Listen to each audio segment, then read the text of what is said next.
Jetzt hallo miteinander, seht ihr das schöne Bild da hinter mir? Dieser Hintergrund ist quasi mein Migrationshintergrund. Das ist die Schwäbische Alb, da bin ich aufgewachsen, da komme ich her. Bloß wenn du mal Gerätlinge nahe kommst oder gesturket, dann hörst du oft diesen blöden Spruch, hahaha, was ist schlimmer als Cholera und Lepra? Für der Albra. Ja, dann antworte ich bloß, schlimmer ist bloß noch, wo ich nicht goschne, vor allem für der Albra. Das ist das Schlimmste, was passieren kann.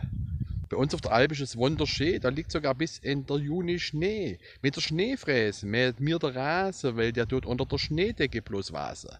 Neu Leute, bei uns auf der Alp ist es wunderbar, ist es echt auch warm. Heute ist jetzt der 8. November. Guckt mal, ich fahre mit dem T-Shirt, Fahrrad mit dem T-Shirt am 8. November. So, kurze Unterbrechung, Blick in die Zukunft. Jetzt bin ich gerade in Sigmaringen angekommen, in Semmeringen.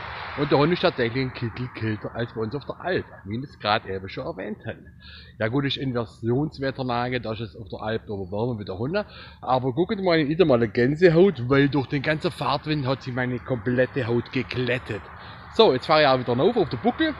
Jetzt geht bloß der Buckel aufwärts. Und dann setze ich meine Schwitzheizung in Gang und dann wird es mir schnell wieder warm. So, und jetzt wieder zurück in die Vergangenheit. Aber es ist halt so, wir wollen da oben auch nicht allzu viel Leute haben, weil sonst will jeder hier rauf, hier oben wohnen, weil es nachher kommen die ganzen Heckenscheißer und kaufen unsere schönsten Häuser. Das wollen wir natürlich nicht. Wir wollen da oben zwar schon euch willkommen heißen als Besucher, aber wir wohnen da oben ganz ruhig und still und das wollen wir auch weiterhin so genießen. Und deshalb ist es gar nicht schlecht, wenn die Schwäbische Alb keinen allzu guten Ruf hat. Da schaffen wir da dran mit, weil, wie gesagt, das ist schön paradiesisch da oben. Leute, ich wünsche euch etwas, bis zum nächsten Mal, bleibt gesund, gegangen in die frische Luft und tschüssli und ade.